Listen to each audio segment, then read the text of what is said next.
Good morning from Puerto Rico!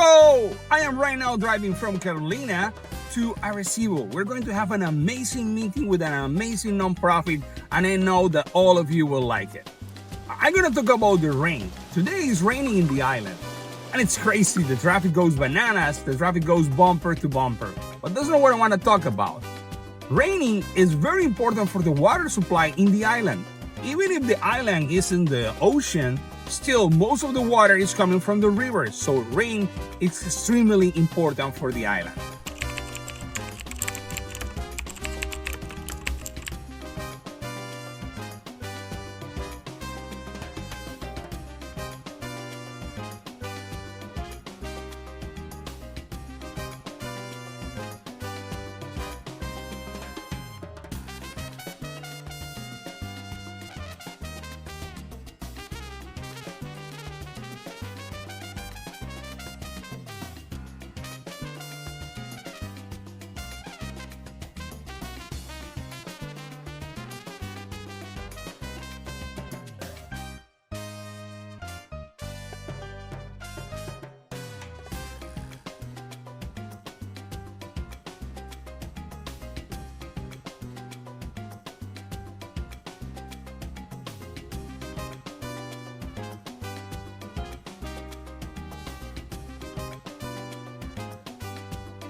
Arecibo is this beautiful Spanish-style coastal city that is actually having a lot of problems with urban runoff. There is a lot of water, especially in a day like today that is raining so much, that where all the sediment, all the asphalt and everything that is on the streets, it will go to the sewer system and then probably will go there instead of going to the water. So actually, there is no natural filtration in the water, and at the same time, urban runoff is a big problem, not only here, but everywhere. Yo soy de las que prendo la pluma, me bebo el agua así. ¿No te preocupa la contaminación del agua? En verdad, todo depende. ¿Depende de qué? Porque acuérdate que no siempre la misma contaminación está en los mismos, bueno, digo yo, lo creo yo. Pero normalmente, que yo sepa, yo estoy viva todavía, no tengo nada. Pero sabes que, por ejemplo, los efectos son a largo plazo. Por ejemplo, aquí en Arecibo hay un gran nivel de plomo en el agua. Entonces los efectos en la salud son a 20, 30 años. ¿Cómo te sientes con respecto a eso? ¿No te preocupa? Yo, la enfermedad van a llegar cuando lleguen, ¿verdad? Y si pues llego, pues llego. Pero pues...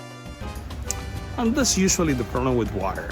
People think that, if you don't get sick immediately, then it doesn't matter. At some point I will get sick. But you can't actually avoid all that. Sometimes prevention is what is going to make your life longer.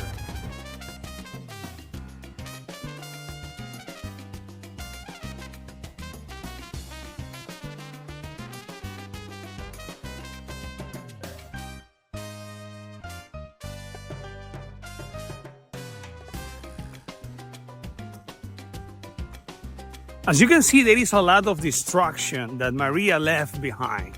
It was a really difficult time for the island. But well, things are starting to shape up. But still, water service is not what it's supposed to be. There is a lot of prime real estate being abandoned here in Arecibo. Some people just leave because of the hurricane situation. Others are moving, to mainland. And a lot of people is also going to the metro area. That's because, services are better. The water quality is supposed to be a little better, but yeah, it's not.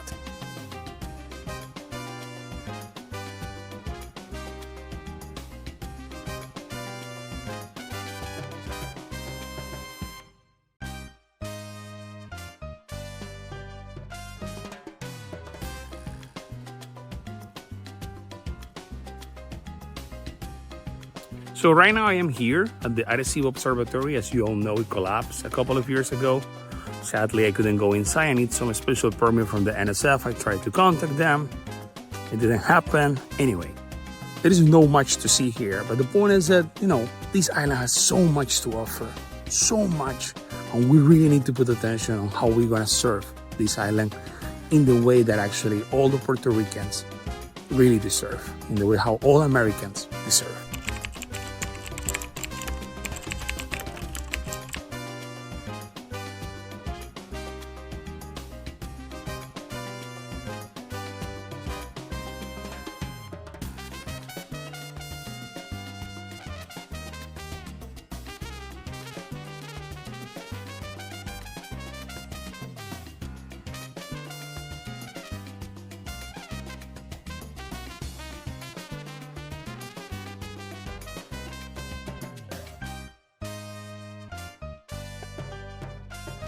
Well, I am here in Mayagüez and I'm going to eat mofongo. Oh yeah.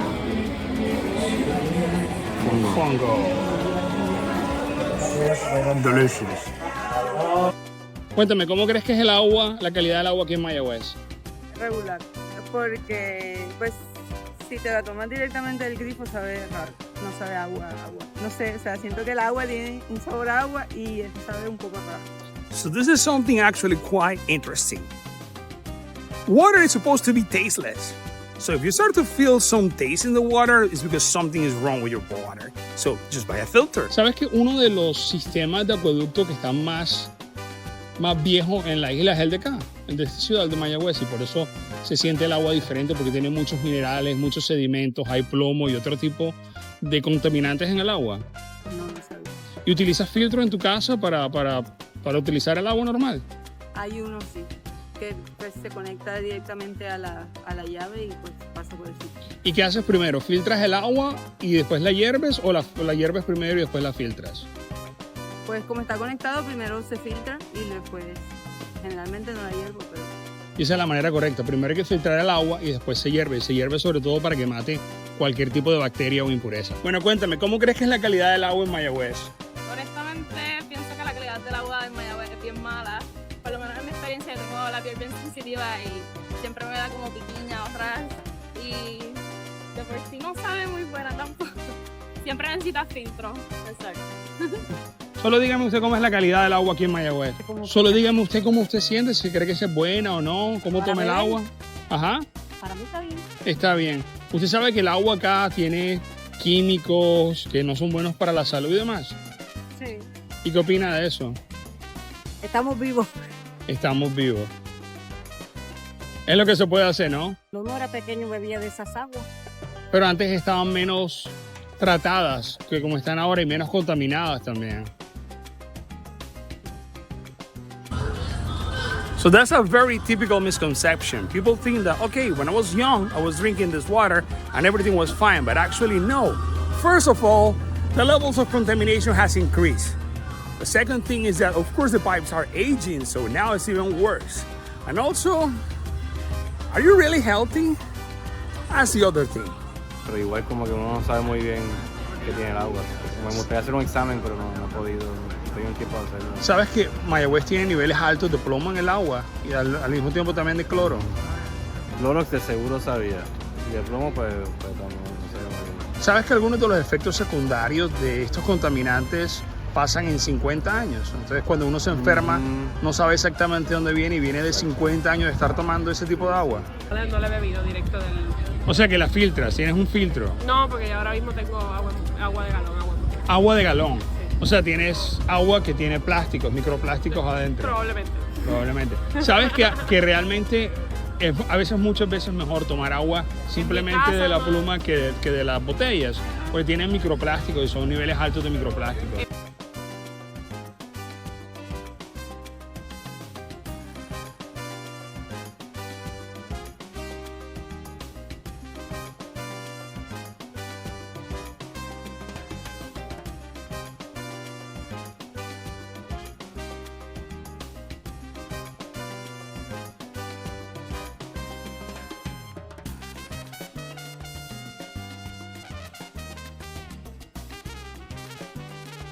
Let's talk about whatever.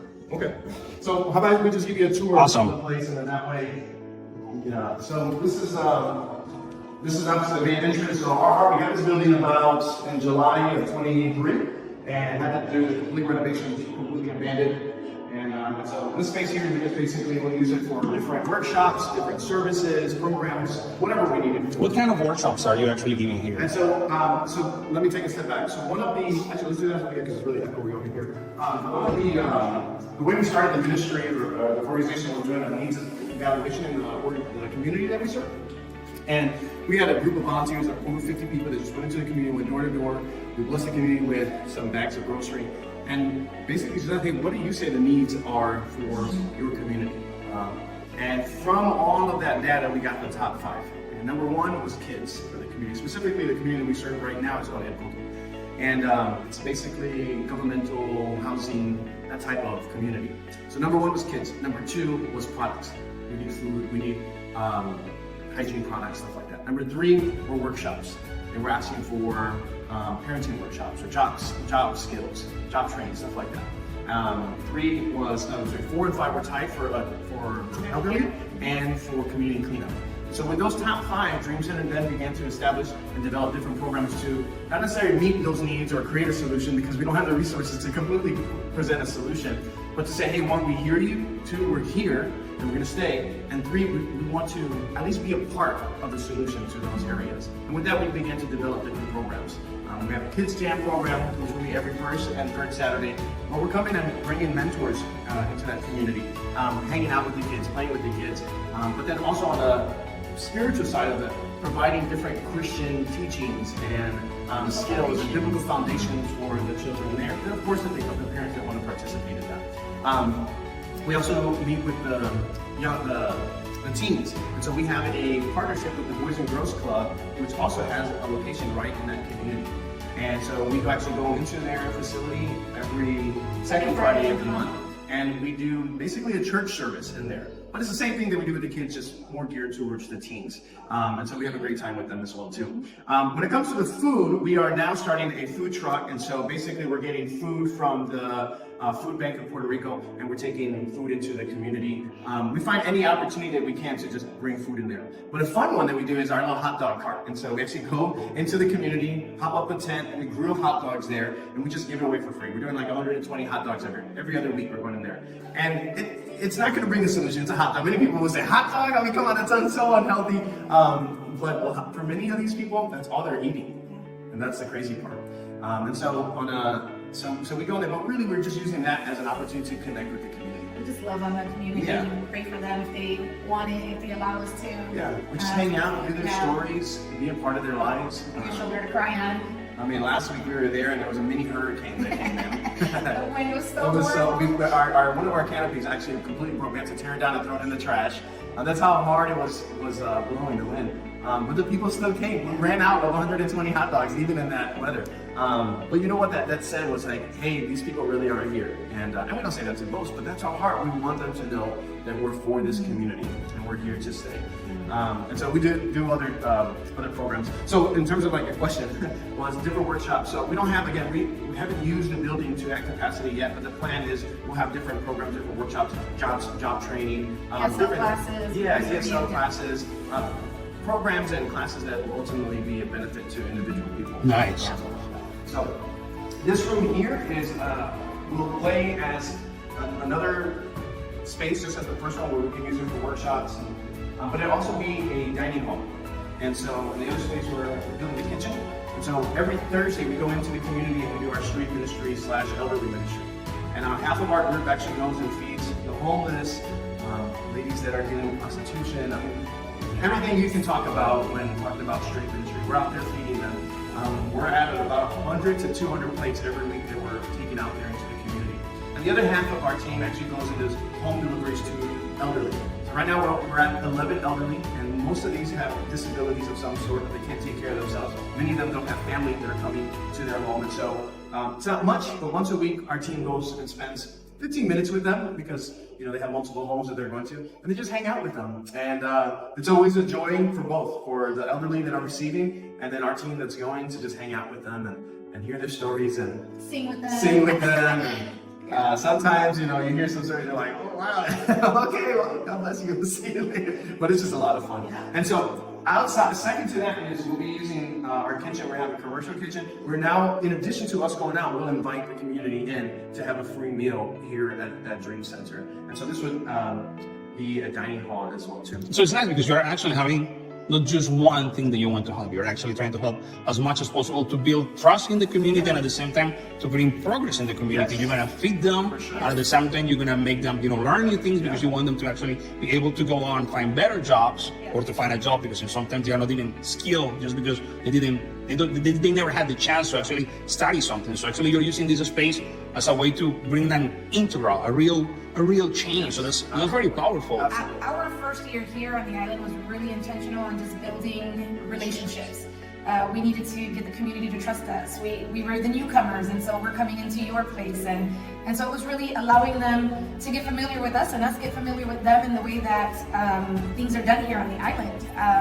And so that first year of intentional relationship building was crucial for what we're able to do right now, because they know us. They know Dream Center Esperanza. They know the blue t-shirts. You know, they see us from a mile away and they're like, Dream Center's here, you know. And so that was the intentionality of, hey, take a year to just build relationships, build associations, build community around amongst other churches and organizations. And that's what we did, and that's the reason why we're able to go in and really penetrate the area that we're penetrating and love on the people the way that we get to love on them, because we built relationships with them. What has been the biggest challenge that you have been facing here since the inception of Dream Center? Biggest, I would probably say really not so much getting the support of the local church and local organization. It's just that in the end, everyone has their priorities. Everyone has the things that they're doing. And so we, just like other churches and organizations, volunteers would probably be the one that we have these moments where we have a high amount of volunteers, and then where others were like, it's just us doing it, you know? And so we're, as an organization, we're very much at the beginning stages, and we've also hit the wall, or the ceiling in this case, of what we can do right now. But there's so much that we want to do. And so we're in a position right now where we need staff. We need more full-time volunteer staff or paid staff, so that allow us to begin to start other things. Because like you said, the work that we're doing is ultimately to benefit the community. But El Coto is not the only community that we plan to serve. That would be just too small. And so, but what we do know is that what we're doing in El Coto will multiply in other communities. And then what we're doing in Arecibo will multiply in other municipalities. And so Dream Center Esperanza will not only have this location, but it'll have multiple locations. Now, obviously, we're talking, several years down the road, but that's the grander picture. Or just a couple of months down the road. We receive it, right? We receive it. And I would say funding, of course, is a big one. Nothing that we see here was for free. And then people. But at the same time, that's the biggest challenge, but at the same time, we've also been very blessed in those areas. Yeah. So in one area, I can say that's a challenge, but in another area, I can say, man, we just thank the Lord for all of the blessings that we've had financially, all of the support that we've had from local churches. I mean, the coolest thing that we have is that when our volunteers come together, they're not from one church. They're from a variety of local churches, or from different organizations, or from the universities. Like, people are coming together, they're rallying rallying with Dream Center Esperanza to do the work that's going on. So, Do you think the Dream Center Esperanza is actually a better answer to all the problems that the community is facing than what the government really is? Absolutely not. I wouldn't say it's better in any way. We're not trying to compete. We're not trying to say, hey, our way is the right way. Yeah. We want to come alongside, and that includes the government. Like, there are programs that the government is doing that we're saying, hey, we can partner with that, we can align with that, we can help promote that program. A lot of times, people have no idea what the government is offering that could actually be a huge benefit to them. And so our desire is to become an alliance with the government, but not only the government, other nonprofits, churches. And it doesn't have to be just the Christians, it could be the Catholics. It's, if your desire is to help the community, we want to be able to work together. Yeah. And that's what it is. So it's not our way is better. Our way is just we want to align together with other people that are doing the same thing to ultimately benefit the community. And our approach might be different. The way that we approach it may look a little different than how the municipality or the government might approach it. Or are able to do. Yeah, right? are able to do. Government, so. But in the end, it comes down to the same thing, and it's, we just want to see prosperity among the people in the community, the people of this island, like, we want to see a thriving Puerto Rico, a thriving Arecibo. And so we know that approaches need to be different because people respond differently, right? What the municipality or the government or other agencies might be doing, they might not be receptive to, but we might be able to find a different way in because our approach is different, and not to say that somebody else's approach doesn't work. It's just, we're built different as humans, right? And so we respond to things differently. And so that's all it is. We have a different approach to loving on people and serving people as the government does, as other agencies do, as you guys do, so it's just a different approach with the same heart. We just want to see a thriving Puerto Rico.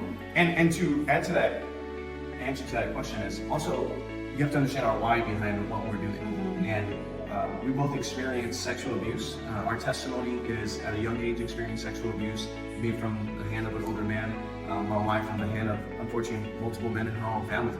And for us, that opened up the door to addiction because of that shame in our life, that that as young kids, like just dealing with that idea. At that time, we weren't victims. We believed that we brought them on ourselves, you know. And of course, as we got older, we understood what was happening. We truly were victims. But ultimately, it opened us, it built shame in our lives. And to cope with that shame, we happen to cope with it the same. And so we end up dealing with addiction to drugs and alcohol. But for us, it was through our relationship with Jesus Christ that we got out of that. And so we believe that the Lord's called us to Puerto Rico to bring hope to the hopeless and to share our testimony. And so, unfortunately, of course, in the community we serve, there's a lot of addiction to alcohol, a lot of addiction to drugs, the selling of it, and everything that comes along with that. And so we get to be able to go in there and share our testimony. And so that's why we do it. And so it's, again, it goes back to, it's not my way is better, this is why we do it. But at the same time, we need the government, we need the other nonprofits, we need the local churches.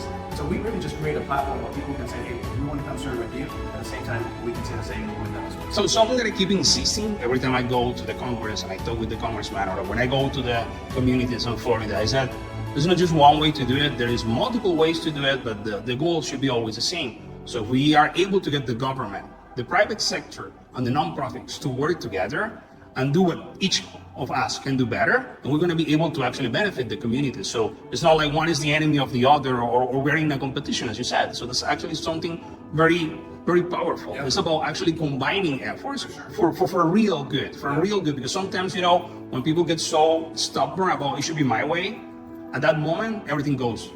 Everything goes away. Like all the good intention that you can have when you're not able to coordinate with others go away. So I like what you guys are doing, because you have already that mindset of we can do this together. And at the end is there is no a right way to do it. There are multiple ways to do it, but what we want is the same thing, that Puerto Rico in this case will be able to prosper. Sure. I think when we get to that mentality of my way is better, we lose focus of what's really the issue, and that's the heart of the people, right? Like when we get to that place where we do it better than so-and-so, we've completely lost sight of what the goal is, and the goal is the heart of the people in this nation. Yeah. That's it. Like, if we remain focused on the people, right, then collaboratively, the purpose should be the same, because we're focused on the people and not our entity, or not, you know, who's doing what or who's doing this. It's, hey, let's come together and let's remember that our number one goal is the heart of the people here. And ultimately, we put their solutions, we put their resources in a box, and ultimately we say, this is what you guys have access to, and that's basically our way. When in reality, there's so much more. There's so many resources, there's so many opportunities, there's so many different ways to help individual family, a single mom struggling to keep her kids and her family together because the father is an addict and has left no home. And we're going to say that our way is going to be her only solution. No, there's another nonprofit that specifically focuses on moms with her situations. There's governmental programs that can help her with groceries and hygiene products and different tools for her children. Yet if we as a nonprofit, or even a government, or even a church says, no, this is the right way for you, we put all of our resources, all of our solutions, all of our opportunities in one little box. Ultimately, that's not what we want to do. We want to be able to bring a whole slew of boxes to her and say, hey, how can we best serve you as a single mom in any situation? So, how do you feel about what, you know, the polls are saying right now? All the polls are saying right now that the trust in nonprofit is actually decreasing. So there is this decrease in donations. There is this decrease in people believing in what we're doing, mostly because a lot of people were donating money, and the money went out of the country. So they went to other places, Africa, South America. I'm not saying that this is something bad, but sometimes people were not able to see, you know, where they were donating the money for. And sometimes that actually affects the nonprofit that are actually working for the American people, because people don't, I mean, they kind of lost already all the confidence, all the trust on donating. So how do you feel about that? Are you also facing these issues here? No, you know, again, we're new in this whole area of nonprofit raising funds and so forth. And I would say there is a pool of resources and money out there. I wouldn't say necessarily that I see that part of it where there is a lack of trust. Maybe, I don't know, I don't follow the polls to be able to be a good answer to that. But what we're seeing people are really looking for something to connect to. People are really looking for something to believe in and say that I want to be a part of that. Not only that, but young people. Like the majority of our volunteers are young adults who believe in what is happening and want to be a part of it. And when they get connected to it, they get addicted to it. They get addicted to serving and being a solution to the community. And so for me, I would say that it bleeds into the rest. That bleeds into other people that want to give financially to something. I think people are just looking for something. Now, you have to do your research to be able to say, well, where can I truly put my money and know that it's going to the right place? And so, so for us personally, that's why we try to communicate as much as we can, and we take advantage of social media to say, look, this is the work that's happening. Not to say, hey, look at us, look at everything we're doing, but we want people to see that maybe they can't serve physically by being here because they don't live here or because they're here and they have jobs, but financially we need support. And so far, I would say we've received that help. Now, obviously, we need more of it, but a part of that is just our own lack of knowledge of where we can connect and how we can connect. And so there's just that part of it too. But I would say ultimately, the finances are there, the trust is there. It's just finding those points to connect. Can you tell people where to, find you, how to donate to you? For sure, Dream Center? Absolutely. You can. I was just gonna say, just before you hit that point, like, I think too, just to add to what he's saying, I completely agree, but as far as the lack of trust, right, I think it goes back to building relationships, right? Like, build relationships with the people who you're looking to trust you so that they can pour into what you're doing, because when they can know you personally, they can know your organization personally, they can see what you're doing and see the fruit is happening, they're more inclined to trust and to give. And I completely agree. People are looking for something to believe in. Yeah. But if you can build a relationship with that entity or that person or that organization or whatever it is, if you can build a relationship, and I'm not saying that you gotta go out for coffee every day, right? But have an open line of communication and build a relationship with them. I'm more inclined to give to an organization or a not-for-profit that I know and that has taken the time to meet with me at some point or another, or take my phone call, than I would be if I know nothing about you. Yeah. Build relationships, it's important. So people definitely can find us on our website, dreamcenteresperanza.org. They can find us on Facebook and Instagram. And then, of course, they can give directly by going to that link and clicking on donate and giving there. If they live here in Puerto Rico and they have Ateacha Móvil, they can actually give directly to /DC Esperanza, and they can give directly to Ateacha Móvil. But yeah. You can call for more information at 787-634-3440. Yeah, and it's not just finances, but we can take food, we can take clothing, we can whatever it is that they have available that's good use, we can go ahead and that can help the family as well too. Nice.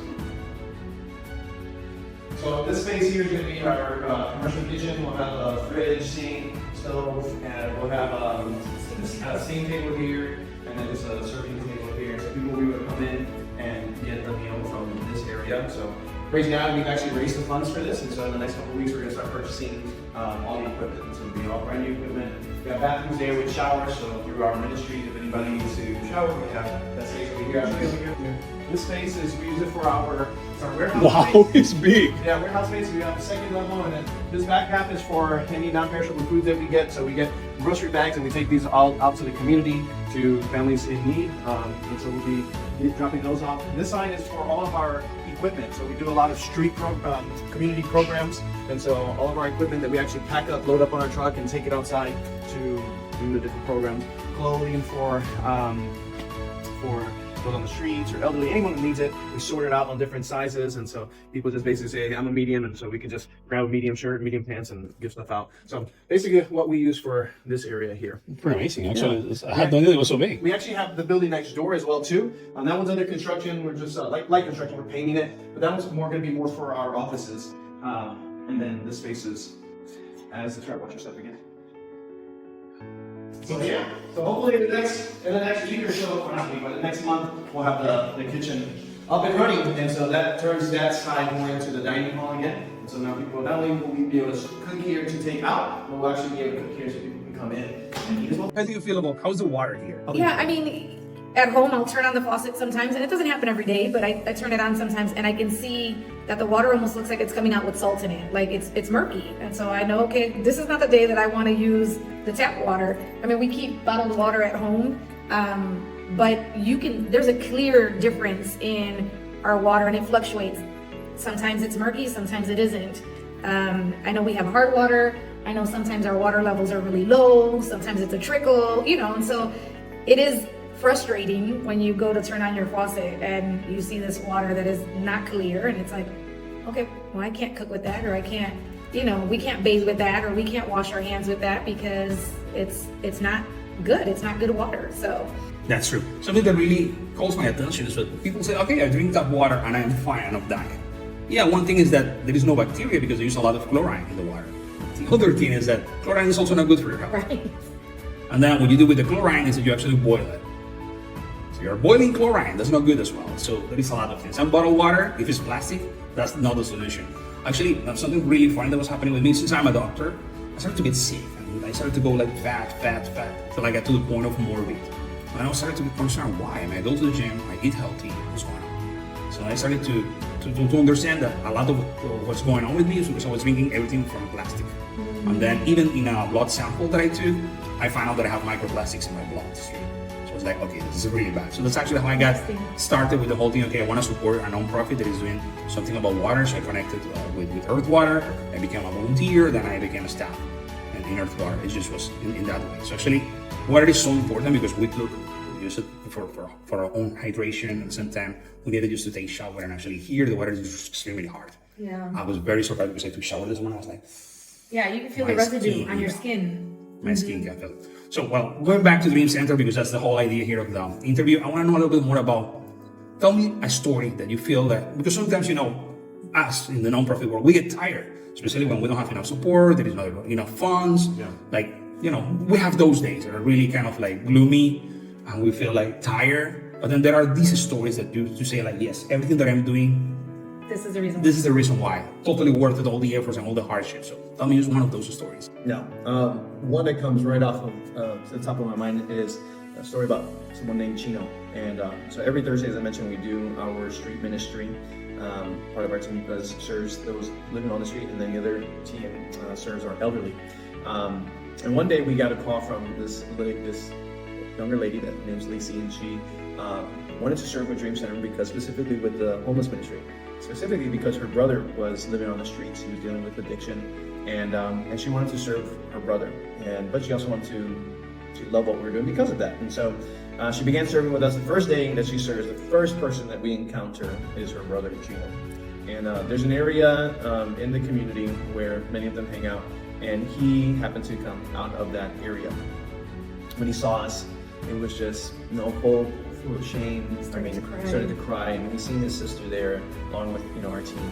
And so we spent some time just ministering to him, loving on him. His sister was doing a great job just loving on Chino. This happened for several weeks, a couple months. She would help him get into a program. He would struggle with the program, leave the program. It was kind of an in and out situation. But Lisi also is this beautiful example of really the heart of the father, who is just always going to pursue his children. And Lisi was pursuing her brother. One day, many of our volunteers are from different churches, and we like to visit those churches and get to know the pastors and so forth. And so one day we decided we were going to go visit Lisi's church, and it's about 40 minutes away. And so we get there, and we're saying hello to everyone, meeting new people, and all of a sudden we see someone we recognize, and it was Chino. We're like, Chino, what are you doing here? Like, what's going on? And Chino looked llenito, he was like full, he looked healthy, and apparently he had been sober for now several weeks, been living with his sister, and he was able to catch a moment and hold on to it and stay sober. A couple weeks later, we get a call from Lisi saying, hey, Chino wants to serve with Dream Center. Chino says he wants to put on a blue shirt.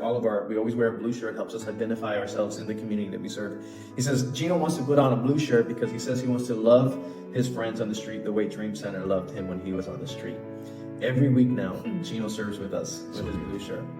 I shared our testimony of coming out of addiction, and we share that testimony every opportunity we can, especially in the streets, because they can relate to that. But it's one thing when we share our testimony. It's a whole nother thing when Chino shares his testimony, because they know him. He was there with him. He was, doing what they do together in the hours where no one dares goes in that area. Chino was there with these same guys. And now when he shows up wearing a blue shirt, looking the way he looks, there isn't hopelessness in their eyes. There's hope.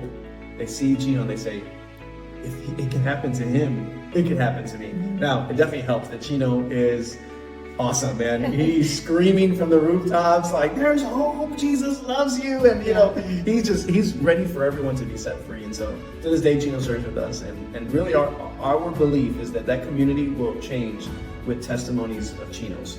Our desire in our hearts, more Chinos or Chinas, We've had people now people on the streets come to us and ask us how they could put on the blue t-shirt and serve just like Chino does. And I think it's opened the door for them to confidently come to us and say, hey, we're tired and we want out. We want off of the streets. We need help. We need those resources, right? And so it's a beautiful redemption story. It's Chino's redemption story. We have our own, but we believe that that community can have so many more redemption stories. We need the volunteers, we need the help, we need the resources, right? But Chino is why we do what we do. Amen. Chino is why we do what we do.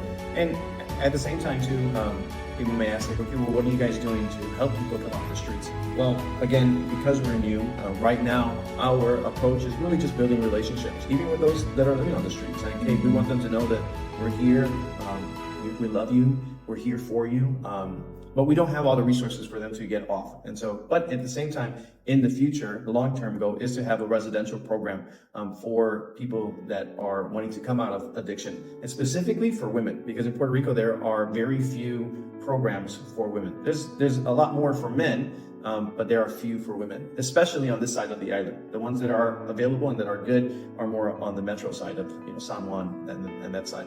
And so that's our heart in the future, to have a residential program. But right now we're connecting with other programs and helping them to find different opportunities for those that do want to get off of addiction. Nice. Thank you. Yeah, absolutely.